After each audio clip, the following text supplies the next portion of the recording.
पोडगीबाबत म्हणजे मेंटेनन्स बाबत प्रश्न विचारला जातो. कित्येक पुरुष एक प्रश्न कमेंट बॉक्समध्ये विचारतात की मेंटेनन्स बंद झाला पाहिजे. ह्या मेंटेनन्समुळं पुरुषावरती मानसिक तणाव येतो व ते कित्येक वेळा मेंटेनन्स भरू शकत नाही.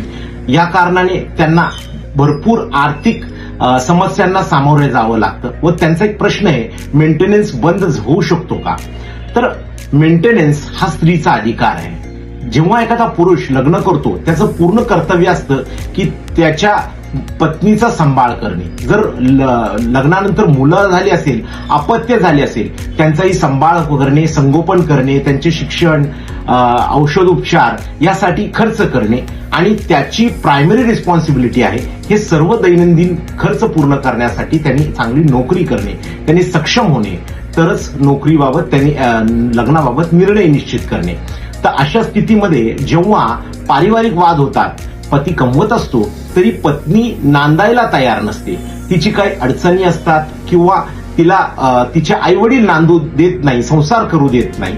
अशामध्ये पत्नी घर सोडती व पतीला मानसिक तणावाखाली जावं लागतं. पत्नी मग कित्येक वेळा मेंटेनन्सची मागणी करते.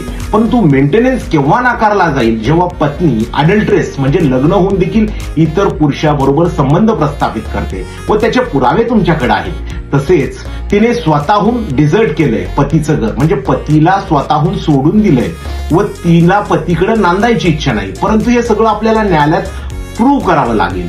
तसेच कारण नसताना तिने खोट्या केसेस दाखल केलेल्या आहेत आणि ह्या जर तुम्ही प्रूव्ह केल्या की पत्नीला पतीबरोबर संसार करायचा नाही, कारण नसताना तिने घर सोडलेलं आहे किंवा ती अडल्ट्रेस रिलेशनशिपमध्ये राहते, तर अशा वेळेस पोडगी पत्नीला नाकारले जाऊ शकते. किंवा पत्नीची आर्थिक स्थिती चांगली आहे, ती नोकरी करते, उच्च शिक्षित आहे, पत्नीचा पगार पतीपेक्षाही जास्त आहे किंवा पतीला काही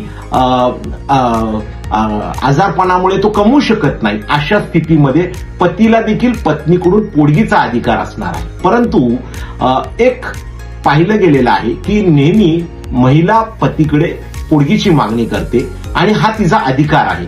कारण प्रायमरी रिस्पॉन्सिबिलिटी असते. जेव्हा पत्नी विभक्त होतात, कित्येक वेळा ती स्वतःला किंवा मुलांना सांभाळण्यासाठी असमर्थ असते. म्हणून पोडगीचा अधिकार नेहमी महिलेला असणार आहे.